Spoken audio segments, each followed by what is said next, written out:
Okay, so get this.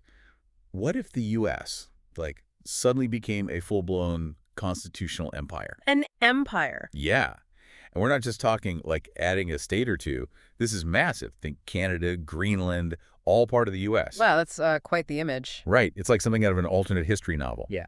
But it gets even wilder when you start comparing it to the Roman Empire, which, didn't exactly have a happy ending. That's for sure. The Romans definitely had their issues. Exactly. So that's our deep dive today, figuring out if the U.S. system, with the Constitution and all that, could actually handle that kind of growth. It's funny. When most people think about empires, they think about military power, conquering land, that sort of thing. Right, the classic image of legions marching across Europe. Exactly.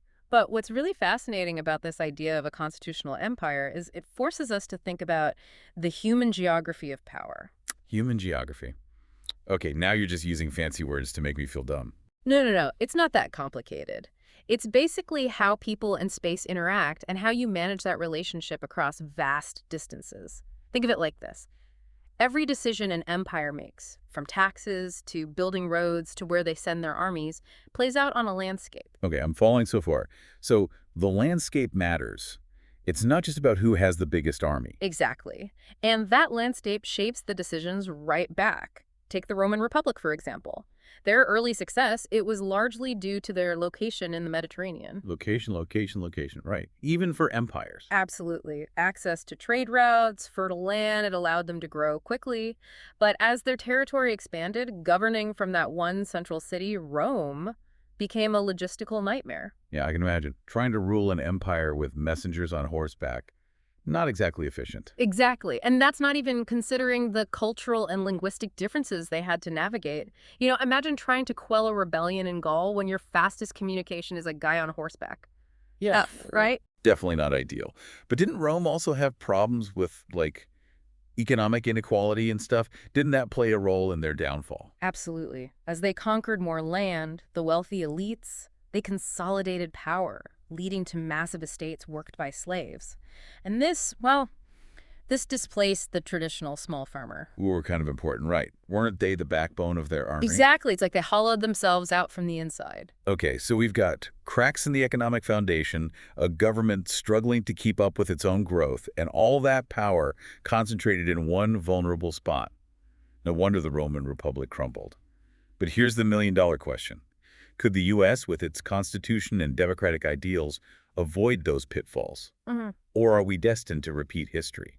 That's the crux of this whole deep dive, isn't it? Let's say, hypothetically, the U.S. absorbs Canada and Greenland. Millions of square miles, tens of millions of people. How do you even begin to integrate them into the existing system? Right, where do you even start? I mean, we've got the Constitution. That's supposed to be the foundation of the nation. But it was written over 200 years ago for a very different America. Could it handle the strain of becoming a full-blown constitutional empire? It's a good question. A lot of people think of the Constitution as, this rigid document set in stone. But what's often overlooked is its flexibility, its capacity to adapt. Okay, so it's not just a dusty old rule book. There's some wiggle room. Yeah. But how much wiggle room are we talking about here? I mean, absorbing entire countries with their own laws, cultures, people, that's not exactly like tweaking the tax code. No, you're right. It's a whole other ballgame. Just look at some of the immediate challenges. State formation, for example. Canada has provinces like Ontario, which are huge population-wise, and then you have places like Nunavut, geographically massive, but hardly anyone lives there. How do you divide that up fairly, make sure everyone's represented equally? Do you stick with the existing borders, redraw the map completely? It's like a giant political jigsaw puzzle. And then there's the whole issue of Indigenous sovereignty. Canada and Greenland, they've got these strong traditions of self-governance. Can the U.S. Constitution as it stands even accommodate that? Or are we talking about some serious constitutional amendment? Right. It's a totally different system, a whole different way of thinking about power and representation. And then you've got the language issue. Millions of French speakers in Quebec. Inuit languages in Greenland. Imagine the headaches for government services, education, even just everyday communication. Talk about a Tower of Babel situation. So we've got state formation issues, indigenous sovereignty concerns, a linguistic logjam, and I'm guessing we haven't even scratched the surface of the economic and political implications. Not even close. And let's not forget about the impact on the balance of power. The Electoral College, for example. How does that adapt to a massive influx of new voters? Would existing states feel like their voices are being drowned out? Ugh, it's giving me a political migraine just thinking about it. Hmm. This whole constitutional empire thing, it's starting to sound more like a recipe for disaster than a path to greatness. I can see why you'd say that. But what if, and this is where things get really interesting, what if these challenges actually force the U.S. system to evolve in a positive way? What if, instead of breaking under the strain, it becomes stronger and more resilient? Okay, now you've got my attention. How could adding all this complexity make the U.S. system stronger? I'm all ears. Well, think back to Rome. One of their biggest downfalls, that rigid, centralized power structure, everything flowed to and from Rome, made them vulnerable. But the U.S. system, with its emphasis on federalism, on distributed power, it might be inherently better equipped to handle this kind of expansion. So you're saying that giving more power to local governments, even granting a degree of autonomy to these new territories, could make the whole system more stable? That's the theory. It's kind of counterintuitive, but historically, empires that allowed some level of local self-governance, they tended to be more resilient. It's about finding that sweet spot, between central authority and regional autonomy. A delicate balancing act, for Yeah. sure. So more power out to the regions, but somehow that strengthens the center. I don't know, I'm still a little skeptical. I get it. It sounds a little backwards. But let's actually look at the Constitution itself. Okay, back to the good old Constitution. Yeah. All those checks and balances we always hear about, they're not just for show. You mean like the separation of powers, Congress, the president, all that? Exactly. In a constitutional empire, those checks and balances, they'd become even more important. Hold on, you're saying the system designed to like limit power within the U.S. could actually help manage adding tons of new territory? Think about it. If the president suddenly has authority over Canada and Greenland too, you definitely want a strong Congress to keep things balanced, right? Yeah, I guess that makes sense. And a strong Supreme Court to make sure everyone's rights are protected no matter where they live. I see your point. But what about the courts in general?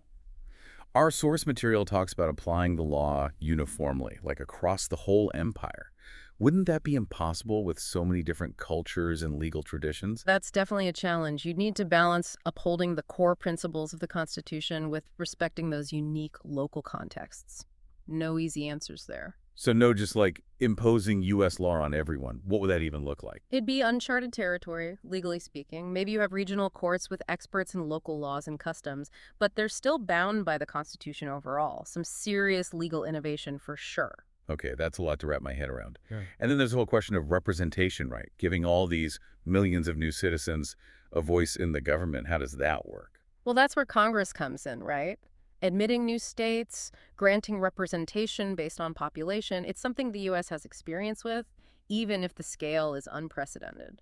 But wouldn't that mean like dozens of new senators and representatives flooding into Congress? Yeah. Could the system even function? No doubt there'd be a massive shift in power. Existing states might feel sidelined, and there'd be huge debates about how to allocate seats fairly. So more gridlock, more political infighting. Sounds like a recipe for disaster, not a stronger system. But maybe, just maybe, that's not a bad thing. Wait, are you saying all that gridlock could be a good thing? Think about it. If this constitutional empire is going to work, it can't be a one-way street. The U.S. system needs to adapt, incorporate these new voices, find ways to work with diverse interests. So it's like growing pains, but for the whole country. Exactly. That process of adaptation, of working through those tough questions, that could actually make the U.S. system stronger, more resilient, more representative of everything. Okay, I think I'm starting to get it. But our source material goes even further. They suggest the U.S. could become, wait for it, Plato's ideal republic, but on a continental scale. Now that is a wild idea. Right. Sounds straight out of philosophy class. Totally. But if we break it down, there are some interesting parallels. Didn't Plato think the ideal state should be ruled by those philosopher kings, the wisest, most virtuous? Yeah, that was his big idea. But we don't exactly have philosopher kings in the U.S. More like, well, politicians. Mm-hmm. And not all of them are known for wisdom, let's be honest. True. But what if we think of it more broadly? Plato wasn't just focused on individual rulers. It was about the system, valuing knowledge, expertise, putting those who understand the common good in charge. So, like, the Supreme Court are our philosopher kings. They interpret the Constitution, those guiding principles. It's an interesting thought. And think about the federal bureaucracy. Thousands of experts in every field imaginable, economics, environment, you name it. Their job is to use that knowledge to benefit the nation. Right, like the philosopher king's advisors, Yeah, turning ideas into action. exactly. And then, of course, there's the whole democratic part. Plato's Republic wasn't a democracy. It was more like an enlightened oligarchy, just a few in charge. But in the U.S., we choose our leaders. Right, through voting and representation. Yeah. So it's like Plato's Republic with a democratic twist. That's the key difference, and that's what's so cool about this constitutional empire idea. It makes you think about those fundamental questions. How do we govern ourselves? Who has power? How do we balance individual rights with what's good for everyone? Some deep stuff, for Right. sure. But could it really work on such a huge E-scale? I mean, would we even be the United States anymore, or something totally new? That's the question our source material leaves open. They even use the phrase, and possibly beyond, which gets really interesting. Hold on. Beyond, are we talking like interplanetary federation here? A United States of Earth, and then some. It might sound crazy, but they make a compelling case. If the U.S. Constitution could handle absorbing Canada and Greenland and stay democratic, who knows where it could end? Okay, my mind is officially spinning. We started with just adding some territory, and now we're talking about governing entire planets. That's what happens when you deep dive. But before we get too lost in space, let's bring it back down to Earth for a sec. Good idea. My head is already in orbit. But how do we even imagine the U.S. absorbing these territories in the first place? It's not like they're going to just ASK to join, right? You're right, it wouldn't be that simple. And that's where our source material gets into the nitty-gritty, how this constitutional empire could actually come to be. Starting with the most obvious question, statehood. Okay, so like taking Canada and Greenland and carving them up into U.S. states. But how do you even begin to do that? Where do you draw the lines? Well, the Constitution actually has a process for that, believe it or not. Article 4, Section 3, it lays out how to admit new states, and it's pretty flexible. Wait, so the Founding Fathers actually thought about this, adding huge chunks of land. Were they already thinking about empire back then? It's hard to know for sure, but they definitely understood the country might need to grow. And historically, the U.S. has been pretty good at integrating new territories, even with different backgrounds and governments. Like what kind of examples? Well, you've got Alaska, bought from Russia, a totally different culture. Texas was an independent republic before joining. Hawaii went from a kingdom to a territory to a state. Wow, so there's precedent for bringing in places with totally different starting points and making them part of the U.S. Exactly. And the Constitution lets the new states keep some rights and autonomy while still becoming part of the whole. Like a choose-your-own-adventure for joining the U.S. But wouldn't the existing states freak out, worried about losing power as the country gets bigger and more diverse? Oh, absolutely. There'd be a lot of political fighting, concerns about diluting their influence, but that's where the U.S. system kind of shines. Compromise and negotiation are built in. It's in the Constitution's DNA. So it wouldn't be easy, but the system is designed to handle those growing pains. Exactly. And that's what's so interesting about this constitutional empire concept. It makes us look at both the strengths, A and D weaknesses of the U.S. system and how it could handle the challenges of bringing in vast new territories. And imagine what that future would look like. It's a lot to take in, but definitely thought-provoking. But before we send our listeners down a rabbit hole of constitutional law and hypothetical empires, let's step back for a second and think about the bigger picture. Yeah, let's shift gears a bit. Let's talk about the philosophy behind this whole idea, because it's not just about logistics and laws. It raises some big questions about democracy itself, the role of government, what it even means to be a nation. Okay, now you're really getting philosophical on me. Where do we even start with that? No, let's go back to our source material. They make this fascinating link between the constitutional empire idea and, get this, the ancient Greek philosopher Plato. Plato, like the guy who wrote about those perfect societies and philosopher kings. What does that have to do with the U.S. taking over Canada and Greenland? More than you might think. Remember, Plato believed the ideal state should be ruled by the wisest, most virtuous people, the philosopher kings. Right, but we don't have those here. Unless you count, like, certain Supreme Court justices. Maybe. But what if we think of it metaphorically? Plato wasn't just talking about specific rulers, but about the system itself, one that values knowledge and puts the common good first. Okay, so how does that connect to the U.S. government? With its elections and, let's face it, sometimes not so wise politicians. Think about it. The Supreme Court, their job is to interpret the Constitution, uphold its principles, make sure the laws fit the framework. They're kind of like guardians of the nation's ideals. So like the keepers of wisdom, the interpreters of what's best for everyone, like Plato's common good. Exactly. And then there's the whole federal bureaucracy. Thousands of experts in all sorts of fields supposed to be using their knowledge to make good policy for the country. Like the philosopher king's advisors putting those ideas into action. Exactly. And then, of course, you've got the democratic element. Plato's republic wasn't a democracy. It was a few wise people in charge. But in the U.S., we choose our leaders. Right, through voting. So it's like a hybrid system. Plato's wisdom plus American democracy. But could that really work on such a huge scale? Would we even be the United States anymore or something totally new? That's the question, isn't it? And our source material even adds this phrase, and possibly beyond, which is where things get really interesting. Beyond. Okay, now we're getting into sci-fi territory. A united federation of planets running on the U.S. Constitution. Sounds wild, right? But the source material makes a case. What if those core principles, individual rights, democracy, checks and balances, what if they could work on a planetary scale? Or even bigger? Okay, my mind is officially blown. We started with Canada and Greenland, and now we're talking about interstellar governance. That's the fun of a deep dive. It takes you places you never expected. So we've covered a lot of ground here. The Roman Empire's rise and fall, the nuts and bolts of how the U.S. could actually absorb Canada and Greenland, and even some pretty heady philosophy about the nature of government. And through it all, we've seen how human geography, how people in space interact, it shapes empires, both real and imagined. It's been a wild ride. But before we wrap up, I want to go back to something you said earlier. The idea that these challenges, all this complexity, could make the U.S. system stronger. That's a pretty bold statement. Can you expand on that a bit? It's easy to focus on the problems, right? The Like that. politics, the logistics, the cultural clashes.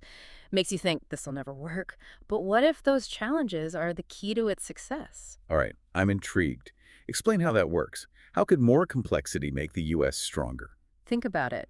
The U.S. system, with its checks and balances, its focus on individual rights, its history of debate and compromise, it's designed to handle conflict, to adapt. It's not perfect, but it's resilient. So you're saying that by bringing in new voices, new perspectives, new cultures, the U.S. system would have to evolve, become more flexible, more inclusive. Exactly. It's like adding new ingredients to a recipe.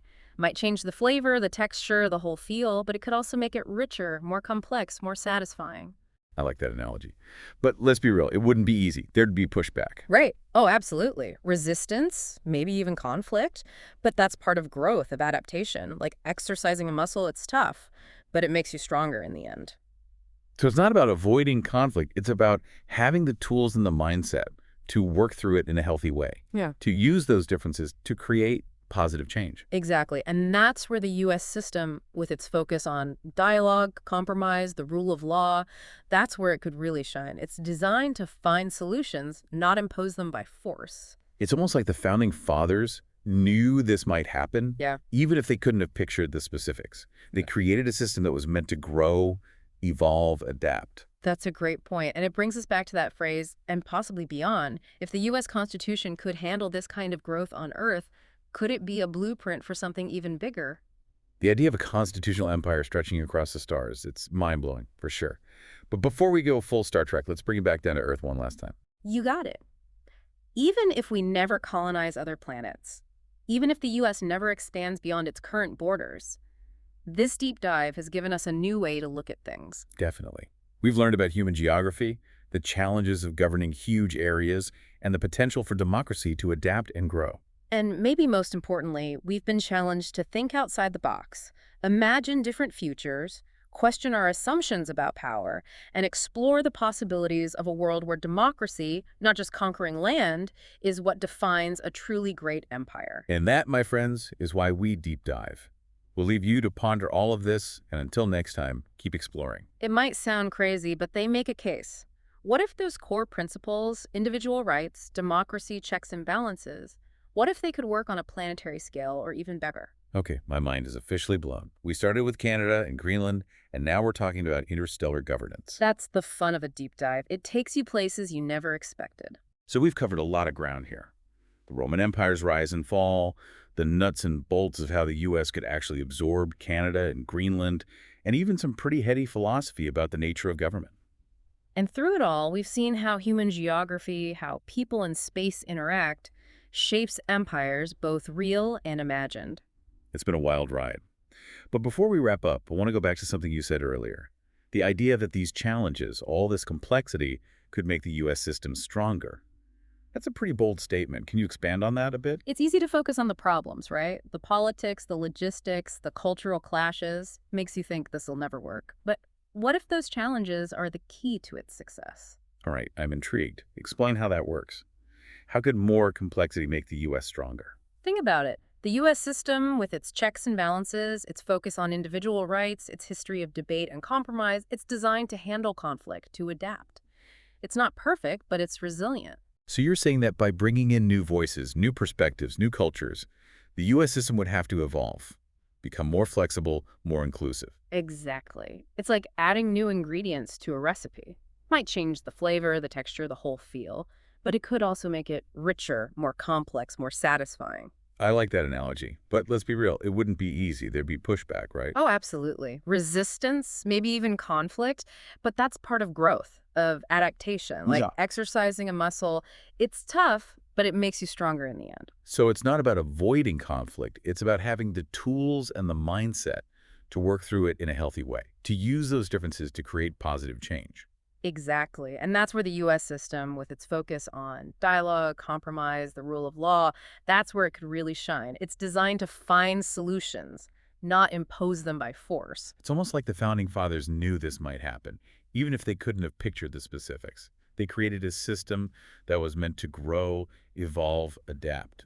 That's a great point. And it brings us back to that phrase, and possibly beyond. If the U.S. Constitution could handle this kind of growth on Earth, could it be a blueprint for something even bigger? The idea of a constitutional empire stretching across the stars, it's mind-blowing for sure. But before we go full Star Trek, let's bring it back down to Earth one last time. You got it. Even if we never colonize other planets, even if the U.S. never expands beyond its current borders, this deep dive has given us a new way to look at things. Definitely. We've learned about human geography, the challenges of governing huge areas, and the potential for democracy to adapt and grow. And maybe most importantly, we've been challenged to think outside the box, imagine different futures, question our assumptions about power, and explore the possibilities of a world where democracy, not just conquering land, is what defines a truly great empire. And that, my friends, is why we deep dive. We'll leave you to ponder all of this. And until next time, keep exploring.